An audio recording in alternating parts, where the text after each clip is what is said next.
And welcome to the Hot Seat of College Football Show. I am Trent, your host, as today we are going to be talking about the top 10 quarterbacks currently in college football going into the 2026 season.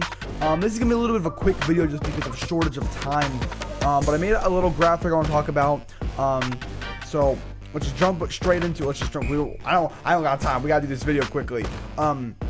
Here are my top 10 quarterbacks going into the 2026 season.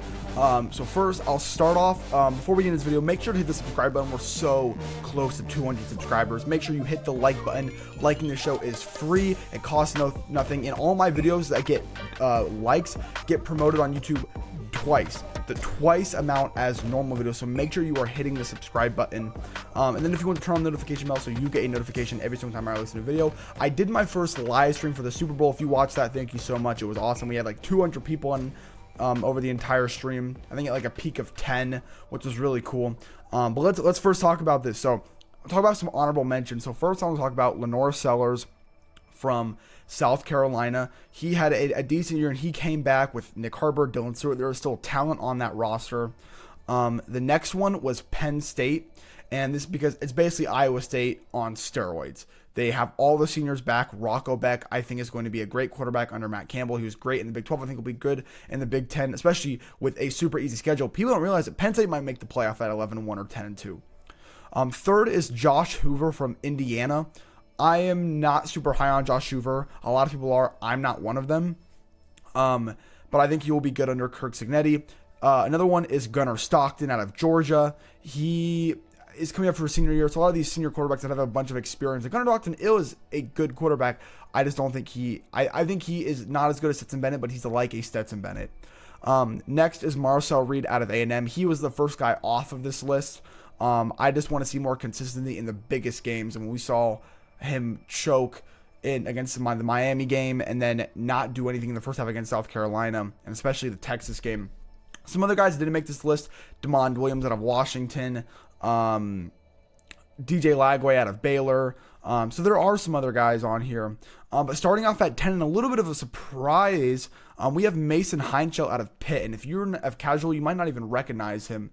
But Mason Heinshell was a freshman last year. He stepped in over Eli Holstein, and he was sensational. I'm surprised he didn't transfer. I think he'll transfer this up and coming year. But him at Pitt, I'm really excited to see him. At 9 is Arch Manning, and you can put Gunnar Stockton in over Arch Manning because he has the win. Actually, the 2 wins, the SEC championship, and now this one over Texas that happened last year in the regular season. But I think Arch Manning will take some advancements. I think the thing if he's just as a pure pocket passer, would not be on this list. But his threat on the ground, you saw it in the Michigan game, the bowl game, how much of a threat he could be on the ground. 8, I had Drew Mestemaker out of Oklahoma State. Again, one of the things that you're like, wait, who? He was at North Texas. Basically, everyone from North Texas, the players and the coaches, went to Oklahoma State after everyone from Oklahoma State left. Mike Gundy got fired, which is sad, but that happens.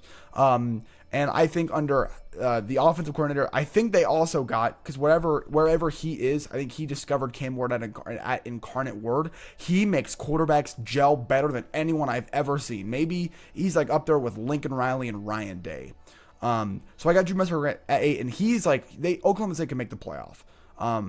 I want to see a little bit. I just want to, because obviously there are a lot of North Texas players. I want to see them play good in the FBS or the power conferences in the Big 12. But I think he's going to be sensational. At 7, I have Jaden Maiava out of USC. He is losing a lot of production at wide receiver with he lost last year. Zachariah Branch left. I know Jaden Maiava wasn't starting until the second half of the season, but you lost him.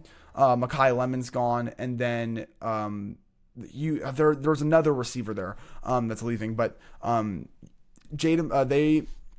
Maiava and USC Lincoln Riley is going to lose a lot. They're also bringing stuff in. They're getting Caden Nixon-Wyatt, who flipped from Ohio State, a 4-star receiver out of Mater Dei.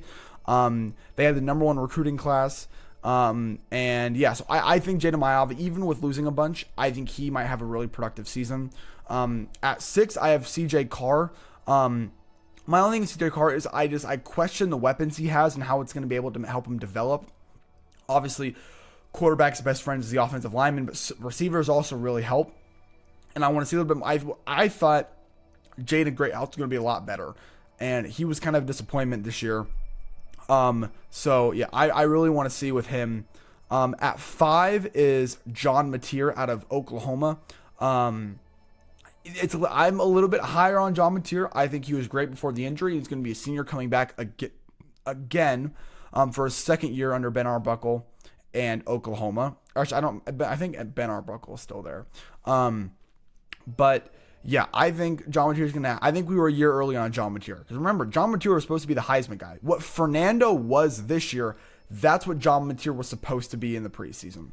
At 4 is Sam Leavitt, the transfer from Arizona State. This is the second time LSU has taken a transfer from Arizona State. First was Jayden Daniels. He won a Heisman. So we'll see if maybe Sam Leavitt can do it now. Sam Leavitt, he's kind of a little bit of that dual threat ability a little bit.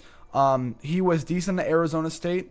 Obviously just lacking a couple weapons, especially with Jordan Tyson being in and out, and then losing Cam Scatterby this year.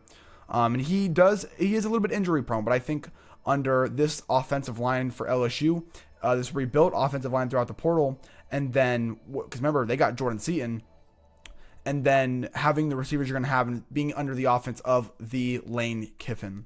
At 3 is Julian Sayin, who is the best pocket passer out of anybody on this list, but he is not a boat. He's just small. He is still somewhat young and is not a great threat on the ground. We didn't think Stroud was a great threat on the ground until Ryan Day let him run. I was at the Penn State game last year for Ohio State, but Julian Sayin had a good run on third down where he made 2 or 3 guys miss and picked up a first down. He picked up a first down against Michigan. So we'll see if Ryan Day will let him loose, especially under Arthur Smith from Pittsburgh, who's now the OC at Ohio State. We'll see. But I definitely think this could be a Heisman year for Julian. The problem is if it's a Heisman year for Julian, it's probably going to be the Heisman year for Jeremiah Smith. At 2 is Darian Smith, and at 1 is Dante Moore. And I originally had Darian Mensah at 1. The reason why I bumped him down to 2 was character. If this was just the most talented quarterbacks, Darian Mensah would probably be number 1. But I judge character. That's why Damon Williams is not on here. You see kind of what he did with his team. Yes, he came back, but still. Darian Mensah signed a contract with Duke, left, then sued his way all the way to Miami. We've known Miami's kind of been doing this a couple of times, but everyone's doing it. Bama's been doing it. But if you remember the guy from Wisconsin who left and enrolled at Miami without even entering the transfer portal, he just de-enrolled from Wisconsin, I think, head down to Miami. Don't quote me on that, but I'm pretty sure that's what happened. At 1, actually, let me continue with Darian Mensah. He's transferred from Duke, great quarterback. I think this run for Miami, having Cam Ward, Carson Beck, and then Darian Mensah. Yes, Carson Beck is not like the other two, but still a senior veteran quarterback who's big and is somewhat dual threat. And then 1 is Dante Moore. I'm not confident with Dante Moore being that number 1. He's returning for senior year for Oregon. Came from UCLA, committed to Oregon, went to UCLA, went back to Oregon, sat for a year, started last year, now he's starting for his final year. He didn't really show up in the biggest games. And for quarterbacks like last year, Cade Klubnik, Drew Allar, Garrett Nussmeier, who don't show up in the big games, but they're just like, oh, they're very veteran and they have NFL potential, doesn't mean they're going to be great in college. And that's why I worry about Dante Moore. I saw pick 6 first play of the game against Indiana. So I'm not confident about number 1. But that is my list. Make sure you guys hit the subscribe button. I know this is kind of a short video, but I really have no time.